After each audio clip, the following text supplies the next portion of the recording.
What's going on today, guys? Welcome back to DC Unplugged, and this is the brand new Dragon Scorpion, and we're going to do a review on it, tell you everything you need to know about this particular scooter. So let's get into the review.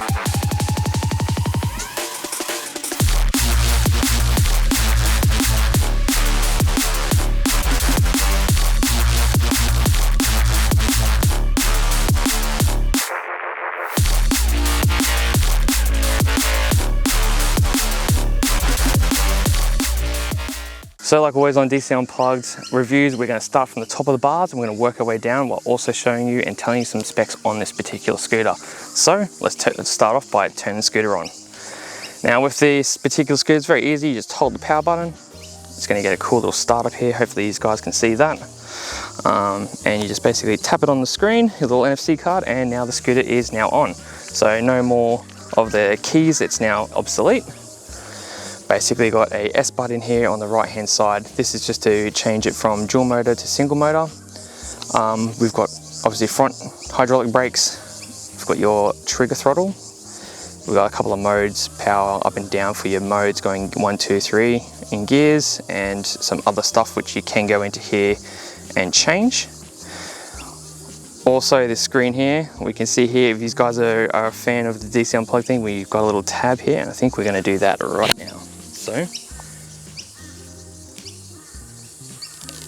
oh, I love that noise every time.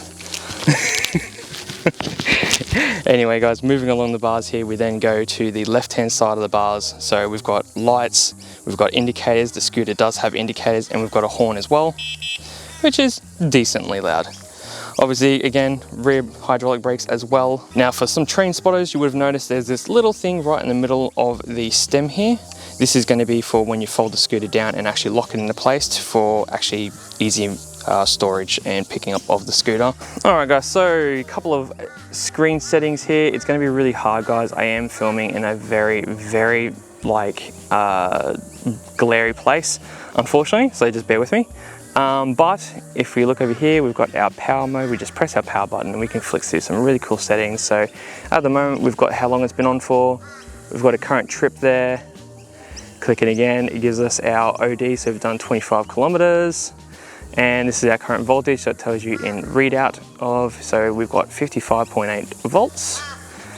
And we've got no error codes. And basically that one there is just going back around to the time there. There is like a little dude there with doing a wheelie. This is obviously our speed in kilometers, and we've got a park mode right at the top, which is great to see.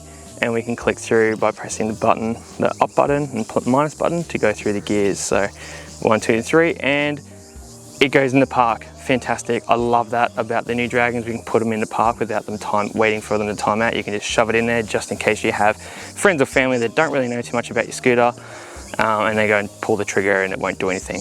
But if you leave it in gear and instant start, yeah, then it's going to go somewhere.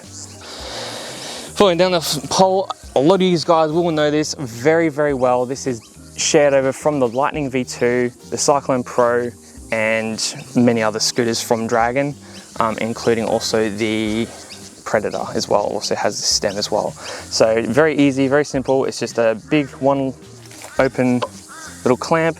You simply just slide it up and it folds down like so, which makes it so simple for putting away.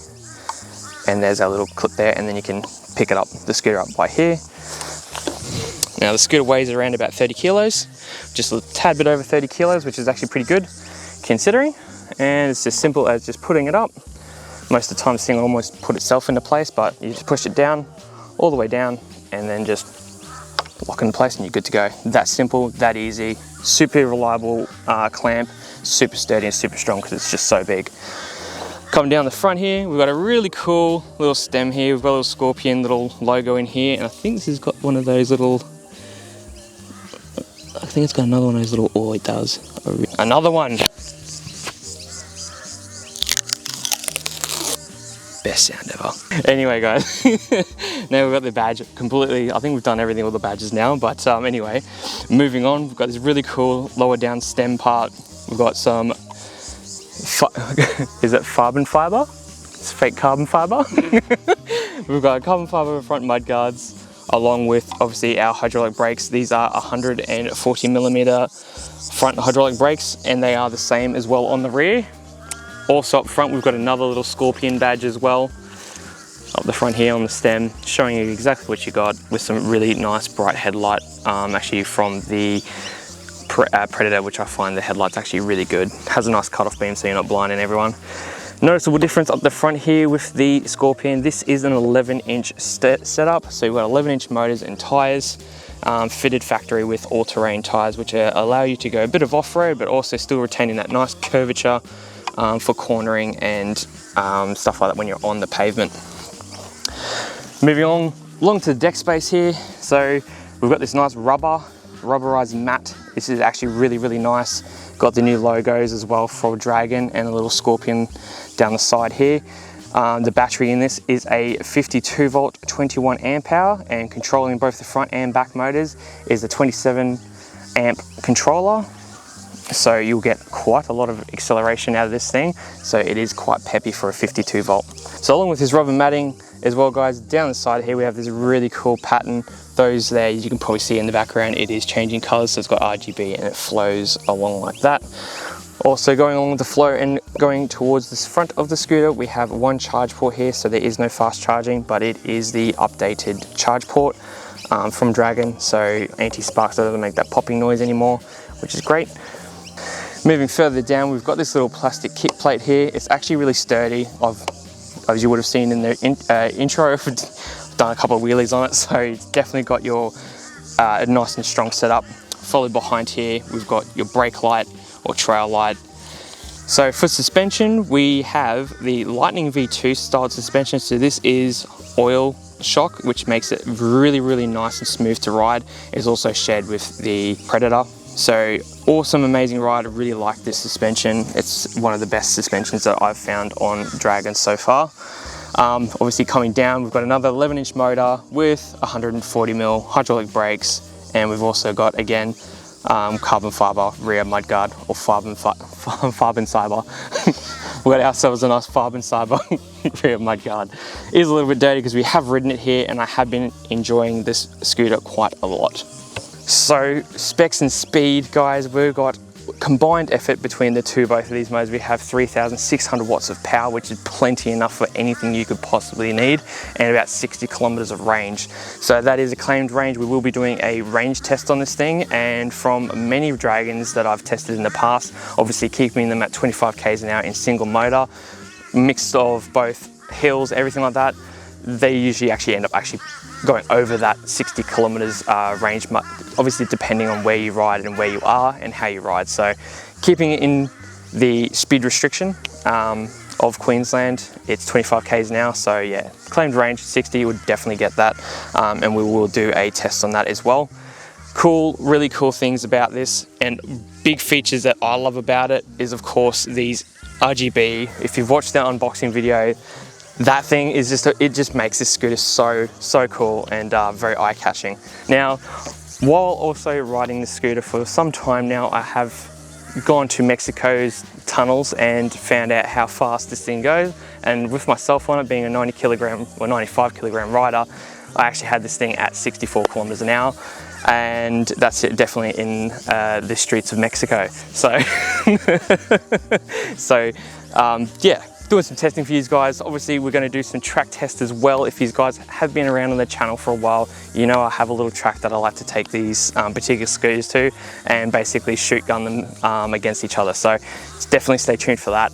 But all in all, guys, this scooter is a fantastic thing to ride. I find, and this is pretty much my riding style on this particular scooter, there's plenty of space here for what you need.